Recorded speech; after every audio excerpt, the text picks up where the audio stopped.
Garrett suffers from grim visions, believing himself to be merely a vessel that must be opened. Reflecting on his need to find the inner harmony he has lost, and the fear that leaves no room for love, he regains consciousness and sees a bloody girl lying next to him, apparently killed by his own hand. The boy immediately calls his mother, but she seems largely indifferent to his troubles. However, Garrett explains that he remembers nothing and begs her to come quickly. After hanging up, he spends a long time staring at the bloody body, but he still cannot recall anything. Later, his mother, a cold, distant, yet strikingly beautiful woman, drives him to a secluded clinic in the forest. According to its advertisements, the clinic promises to make him flawless in every way. On the way, Garrett muses about how people always have to feel their way to find a way out of difficult situations. He tries to ask his mother why this happened to him if he is supposed to be good. She assures him he will understand when he grows older. For now, he will stay at the clinic, where he will learn to find his path and follow it to the end. They arrive at their destination. Garrett walks along a road surrounded by tropical forest and soon reaches a modern building skillfully integrated into the lush greenery. Inside, a few people follow the instructions of a voice, advising them to breathe deeply and think about their new selves. It emphasizes that the form of one's mind is entirely up to the individual. Listening to the voice's guidance, Garrett steps onto a terrace, observing beautiful girls everywhere, enjoying life. In the pool, a girl swims gracefully, captivating the onlookers. She climbs out of the water, and Garrett forces himself to look away from her stunning figure and move on. Finally, he reaches his room, where magnificent landscapes are visible through glass walls. On the bed lies a suit meant for him, and the voice encourages him to settle in comfortably because later he will meet those who are following their paths. Garrett presses a button on a remote, causing the walls to slide open and granting him access to the terrace. He sits on the edge, wondering what lies ahead. The voice promises to help once he chooses his path. Only then will his treatment begin. Until then, he is free to rest. Night falls. Even at this hour, the beautiful girls remain by the pool. Some splash in the water while others lounge around it. Garrett reflects on how he has created his surroundings. As he grasps reality, he realizes he can claim it as his own to feel omnipotent. Meanwhile, the girls by the pool start taking selfies. Garrett feels lost in dreams, experiencing vivid visions. In the morning, he wakes up in his room, uncertain if it's reality or another dream. The voice informs him that his trainers will arrive soon. Garrett rises and performs his morning routine, recalling his mother's voice. She cannot help but feel responsible for him. As he is her son, she looks at his face and sees her own eyes reflected there. Garrett begins his workout, surrounded by young people. His mother's voice continues, expressing her hopes that he would become someone different, perfect. Yet she often questions whether the world truly needs perfection. Garrett dives into the pool, hearing his mother declare that perfection is terrifying. It will destroy humanity. Suddenly, he sees the face of the girl he once held in his grasp, twisting and crushing her in a frenzy of destruction. Snapping back to reality, Garrett finds himself in his bathroom, standing before the sink. His hands are empty, but his throat hurts intensely.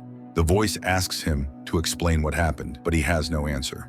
Garrett runs into the corridor and collides with a girl who introduces herself as Sarah. She tells him she traveled from afar. Garrett admits he was born nearby. His mother visited this place in her youth and now believes it can fix him because of his strange visions. Sarah realizes he hasn't made his choice yet and is surprised he hasn't started his journey. She reminds him that he must grow. He needs to ascend to the next level to live here. Sarah invites him to join her and see her progress, but asks him to stay behind the curtain for now. She leaves and Garrett reflects on how two people vibrate when they see each other. This, he believes, is the true process that unites them. Later, they lie by the pool, gazing at the starry sky. Sarah senses something is wrong. Garrett confesses it feels like he has known her for a long time. Later, the voice warns Garrett that he's putting her in danger, asking if he remembers what happened to his girlfriend. Garrett admits that everything that happened felt like a dream. He was terrified, as though he were racing towards something and couldn't stop. Yet deep inside, he found it exhilarating. Then he woke up, horrified by what he had done. The voice explains that transgenic microbiotic implants will heal him. This technology will change his perception and free him from his basic programming. It will make him better, more perfect, and more advanced. But the procedure must be done immediately, or he could let everything take its course. The choice is his to make. Garrett chooses the first path and heads for the procedure. He finds himself in a room with a control panel, its buttons glowing red and white. After a moment's hesitation, he presses one. A hatch opens in the ceiling, releasing a brilliant beam of light into the sky, visible to everyone around. The next morning, Garrett wakes up in his room, greeted by the voice congratulating him on the start of his journey. He's informed that updates will arrive in the bathroom. A mechanical arm immediately hands him a package containing the first kit. Garrett studies the instructions, pulling out a tool resembling a pencil. He is to draw specific lines on his face. Following the instructions, he completes the task, after which the tool transforms into a scalpel. He must now cut along the marked lines and remove a square of skin. Garrett does so, inserting the prescribed medicinal material into the gap. The voice congratulates him on beginning his path to perfection. But soon, swirling colorful lights dance before Garrett's eyes, unsettling him. Eventually, he regains his composure and resumes his daily routine: exercise, yoga, swimming. One day, he encounters Sarah, who is pleased he chose his path. Although she likes him, she suggests they part ways. She has progressed far beyond him and now views him as one might an ant. Wishing him well, she bids him goodbye. Sarah departs, leaving Garrett to wander through the garden. He contemplates the term chrysalis, a cocoon stage for a butterfly. The word stems from the Greek chrysos, meaning gold, as many cocoons are golden inside. When a caterpillar matures, it attaches itself to a branch with silk, shedding its skin to reveal the hard shell of the chrysalis beneath. Later, he returns to his room and receives a call from his mother, asking if he is happy. Garrett, uncertain of what has changed, tells her about Sarah. Suddenly, he feels a sharp headache. His mother apologizes for not spending enough time with him. Garrett seems to slip into a dark void, finding himself covered in dried mud, facing a girl tied to a tree. He sets her ablaze, watching her burn.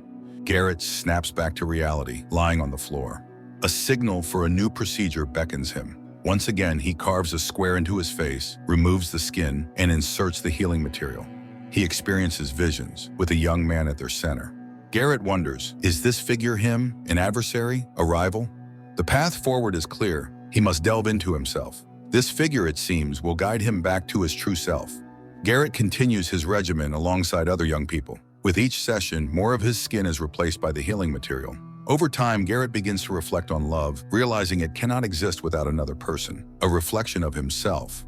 The doctors monitoring his transformation note that Garrett's journey remains uncertain, though progress is evident.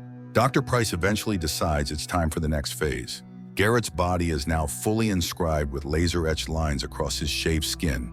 That night, Garrett finds Sarah by the pool and pleads with her to stay. She asks him to let her go. Garrett begs her not to leave, but Sarah apologizes, promising that he will find her at the end of his path. She swims away, vanishing into the water. Garrett continues to alter himself, feeling his mind grow increasingly alien. One day, another girl shows interest in him. Garrett confides that his mother once came here in her youth. He's here now because he killed his girlfriend. Upon hearing this, the girl leaves abruptly. Dr. Price's voice echoes in Garrett's mind, speaking of divine justice, with its arrow aimed directly at Garrett's heart. This, the doctor says, is the will of an angry God. According to his teachings, one must cast away any part of the body that tempts them rather than let the whole self be condemned to the eternal flames. Garrett awakens in his room. Everything he just experienced was a vision, triggered by social interaction. He remains vulnerable, which means the threat persists. Each time he risks endangering everyone around him. The clinic exists to prevent such relapses. Garrett breaks down, tears streaming as he struggles to understand what is wrong with him. The voice explains that his brain is that of an animal designed to survive in the wild savanna. It is ill-suited for the structured norms and rules of civilized society. He must be open to complete reprogramming. Only then can he achieve peace of mind. But Garrett doubts this, convinced that even if he evolves, true peace will remain out of reach. He trusts neither himself nor anyone else. Suddenly, he calls the voice by name. The woman is startled, asking how he knows it. She urges him to maintain control and stay with her, but Garrett feels a familiarity he cannot shake. He screams and pounds on the walls as the voice encourages him to release everything, assuring him it's normal. Once more, Garrett finds himself in the guise of a wild man, covered in filth, surrounded by equally primal figures.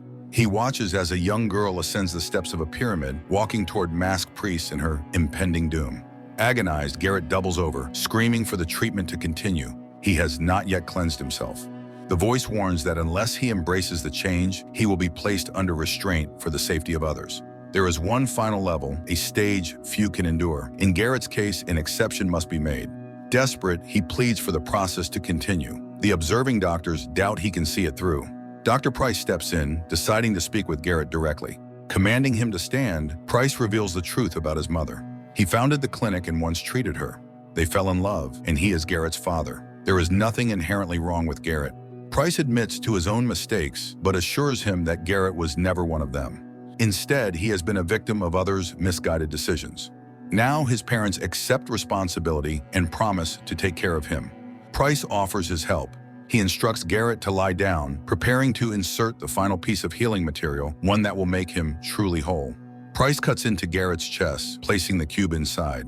Garrett's vision shifts to an ocean shore. Moments later, his entire body begins to shimmer, crisscrossed by the glowing lines between the implanted cubes. Garrett marvels at his renewed strength, though he still considers himself dangerous.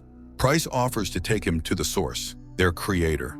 They are merely vessels, and the clinic was designed to free them from the creator's will, granting them true autonomy.